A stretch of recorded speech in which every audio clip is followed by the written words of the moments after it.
तो hello guys, कैसे हो आप सभी लोग। तो जैसा कि आपको पता है कि बैटल स्टार्स में सीज़न 3 आ गया है और सीज़न 3 आया है तो रैंक सीज़न भी चेंज हो गया है।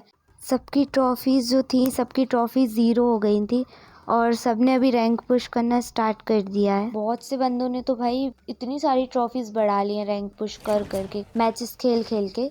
बैटल स्टार्स में अभी के टाइम पे रैंक पुश करना बहुत ज़्यादा मुश्किल है, क्योंकि अभी ना क्या सीन है कि अभी न्यू सीज़न आया है, न्यू कैरेक्टर्स आए हैं गेम में, और भी कैरेक्टर्स हैं जो कि मतलब बंदे अगर कैरेक्टर्स अपग्रेड करे हुए हैं अपने, और अगर आपके पास आपका खुद का स्क्वाड नहीं है तो फिर और भी ज़्यादा मुश्किल है आपको मैचेस को विन करना, क्योंकि आपका खुद का स्क्वाड नहीं होगा। और जब रैंडमली प्लेयर्स आएंगे आपकी टीम में तो फिर वो प्लेयर्स या तो हो सकता है बॉट हो सकता है कि आप बहुत अच्छा खेल रहे हो लेकिन आपके ओपोनेंट्स में और भी ज़्यादा प्रो प्लेयर्स आ गए और उनकी टीम में पूरे ही प्लेयर्स प्रो हैं और आपकी टीम में सिर्फ आप अकेले प्रो हो, या फिर 2-3 बंदे ही हैं, 1-2 बंदे ऐसे आ गए, तो मतलब इससे भी हम मैच विन नहीं कर पाते हैं।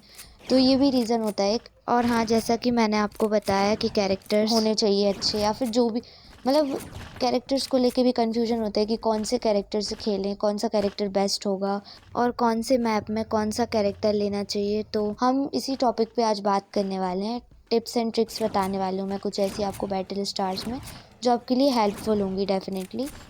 तो अभी हम स्टार्ट करते हैं। सबसे पहले तो मैं आपको यही बताने वाली हूँ कि सबसे पहले ना देखो, जैसे हम बैटल स्टार्स नॉर्मली दिन में खेलते हैं, दिन में हम खेलेंगे तो रैंडमली जो प्लेयर्स आते हैं हमारे ओपोनेंट्स में वो बहुत ही ज़्यादा कभी कभी प्रो आ जाते हैं। मतलब जैसे कि आपको पता है कि जैसे फ्यूचर टेक्नो है, और भी बहुत सारे कैरेक्टर्स हैं बैटल स्टार्स में जो बहुत ही ज़्यादा नेक्स्ट लेवल डैमेज देते हैं। तो वो जो कैरेक्टर्स हैं ना, अगर हम उनसे फाइट कर रहे हैं सेम वही कैरेक्टर लेके, लेकिन जो कैरेक्टर हम लिए हैं वो कैरेक्टर अपग्रेड होना चाहिए उतना ही जितना सामने वाले का कैरेक्टर अपग्रेड है, या फिर हमारा स्क्वाड बहुत तगड़ा होना चाहिए कि हम जल्दी से मैच को ओवर कर दें और जल्दी से मैच को विन कर लें। तो अगर आप दिन के टाइम पे खेलोगे ना बैटल स्टार्स, तो मैं सही बता रही हूँ बहुत ही ज़्यादा प्रो बंदे आने वाले हैं। और अगर आप अकेले प्रो आपकी टीम में, अगर आपके पास स्क्वाड नहीं है खुद का, उसका बता रही हूँ मैं, तो आप अगर ऐसे खेलोगे तो रैंडमली आपकी टीम में भी प्लेयर आएंगे। हो सकता है आपकी टीम में भी प्रो प्लेयर आ जाए, बट अगर ओपोनेंट्स में प्रो प्लेयर आ गए तो डेफिनेटली फिर आप हार जाओगे मैच को। तो आप भी चाहते हो कि मैच को ना हारो, क्योंकि ट्रॉफीज़ आपको जल्दी जल्दी इंक्रीज़ करनी है। तो उसके लिए देखो, एक तो ये है, इतना मैंने ऑब्ज़र्व किया है बैटल स्टार्स में जितना खेलती हूँ, इतना मेरे को लगता है कि जब भी हम ऐसे दिन के टाइम पे खेलते तो बहुत ही ज़्यादा ऐसे प्रो प्लेयर्स भी आ जाते हैं हमारे ओपोनेंट्स में।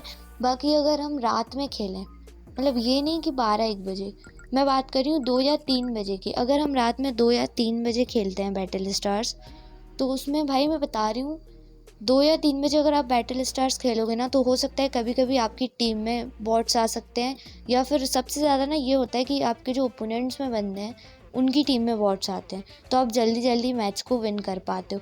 उससे आपकी ना प्रैक्टिस भी हो जाती है। अगर अभी के टाइम पे आपको पता है कि ऑटो एम वगैरह हट चुका है, तो अब जब ऑटो एम हटा है, सबको आदत पड़ गई थी ऑटो एम की, मतलब बहुत सारे बंदे होंगे जो ऑटो एम हटा के ही खेलते होंगे, लेकिन जो बंदे ऑटो एम से खेलते थे, मैं भी खेलती थी पहले ऑटो एम से, फिर जब ऑटो एम हटा तो मैंने फिर प्रैक्टिस किया बहुत ज़्यादा, फिर धीरे धीरे मेरे से खेलते बनने लगा।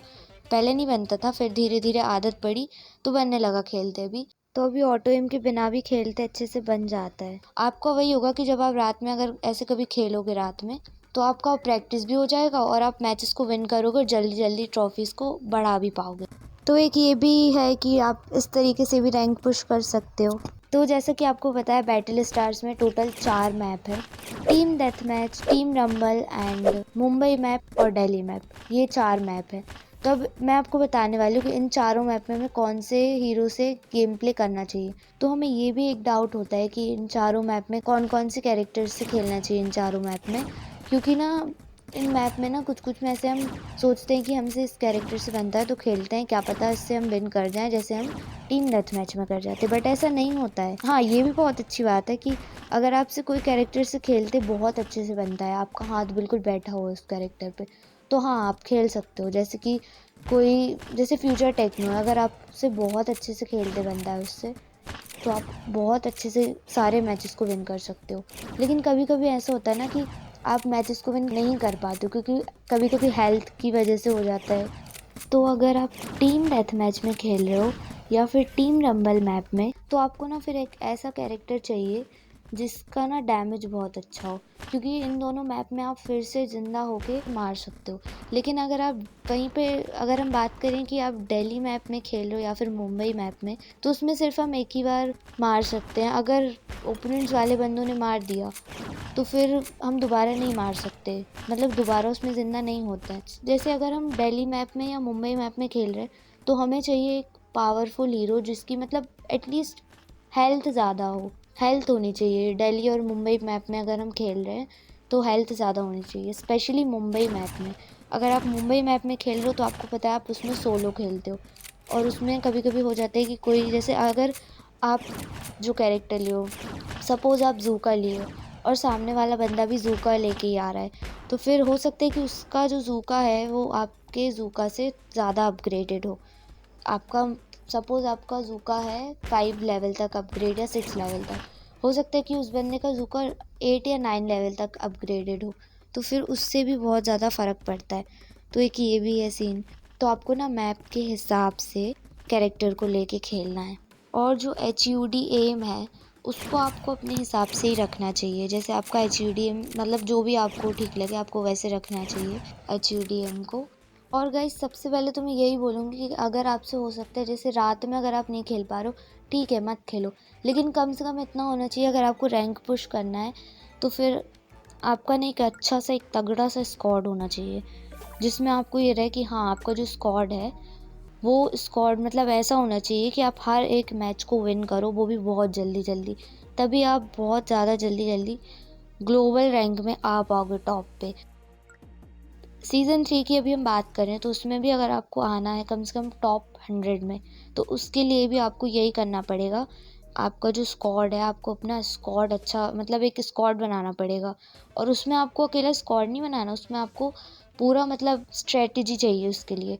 मतलब आपको बताना पड़ेगा कि मतलब एक एक बंदे को बताना पड़ेगा कि कौन सा बंदा रश करेगा, कौन सा बंदा कौन सा कैरेक्टर लेगा, मतलब हर एक चीज़ आपको डिसाइड करनी है, पूरा प्रॉपर प्लानिंग करनी पड़ेगी। तो एक ये भी है, अगर आपको रैंक पुश सच्ची में करना है इस सीज़न में तो आप ये भी कर सकते हो। मतलब जल्दी जल्दी अगर आपको अपनी ट्रॉफ़ीज़ बढ़ानी है, ये बहुत अच्छा मौका है सबके लिए, क्योंकि हर एक बंदे की ट्रॉफ़ी ना अभी कम ही है, इतनी ज़्यादा किसी की अभी ट्रॉफ़ी नहीं है। अगर आप चाहो डेली रैंक पुश करो तो बहुत जल्दी अपनी ट्रॉफ़ीज़ इंक्रीज़ कर सकते हो। और हाँ, एक बात और बताती हूँ मैं आपको। तो एक ये बात भी है कि जिस कैरेक्टर से आपसे अच्छे से खेलते बनता है तो आप उससे भी बहुत जल्दी जल्दी मैचेस को विन कर सकते हो। बट ये है कि कभी कभी होता नहीं है कि आपसे, जैसे जूका से खेलते बनता था अच्छे से, बट पता नहीं जूका कैसे हो जाता है, अपडेट वगैरह आते हैं तो उससे हो जाते हैं कैरेक्टर्स, तो फिर उससे ज़्यादा डैमेज नहीं हो रहा, या फिर उससे कुछ ग्लिच हो गया कि आपसे खेलते नहीं बन रहा पहले जैसे, तो फिर आप दूसरा कैरेक्टर, मतलब जितने कैरेक्टर्स हैं सबसे खेल के देखो एक बार। फिर आप देखना कि कौन से कैरेक्टर से आप ज़्यादा किल निकाल पा रहे हो, कौन से कैरेक्टर से आपसे ज़्यादा अच्छे से खेलते बन रहा है। तो एक ये बात भी होती है कि कौन से कैरेक्टर से अच्छे से खेल पा रहे हो। एक कैरेक्टर तो ऐसा हो गई आपका बैटल स्टार्स में जिससे आप बहुत अच्छे से किल कर पाते हो बहुत सारे, तो उस कैरेक्टर से खेलो जिस कैरेक्टर से आपसे खेलते बनता है। और अगर आप टीम डेथ मैच में खेल रहे हो तो वो तो मैं यही बोलूँगी कि जिस कैरेक्टर से आपसे खेलते बनता है वो उस कैरेक्टर से खेलो। ये थी जो टिप्स एंड ट्रिक्स मैंने आपको बताई बैटल स्टार्स की। आई थिंक आपके डाउट क्लियर हो गए होंगे इससे, क्योंकि ये जो चीज़ें थी जो जो मैंने आपको बताई, ये मेरे को लगता है कि अगर हमें रैंक पुश करना है तो इन सारी टिप्स एंड ट्रिक्स से हम कर सकते हैं rank push. So I hope कि ये सारी टिप्स एंड ट्रिक्स आपके लिए हेल्पफुल होंगी। तो आज की इस वाली वीडियो को यहीं तक रखते हैं। तो आई होप आपको आज की ये वाली वीडियो अच्छी लगी होगी। अगर अच्छी लगी हो तो वीडियो को जाके लाइक कर देना, एंड कमेंट्स में मेरे को बता दिया करो गाइस आपको बैटल स्टार्स की और कौन कौन से चैलेंजेस की वीडियो देखनी है, तो मेरे को कमेंट्स में बता देना। और हाँ, चैनल को सब्सक्राइब भी कर ही देना ऐसी और वीडियोज़ के लिए। तो मैं आपसे मिलती हूँ नेक्स्ट वीडियो में, तब तक के लिए गुड बाय।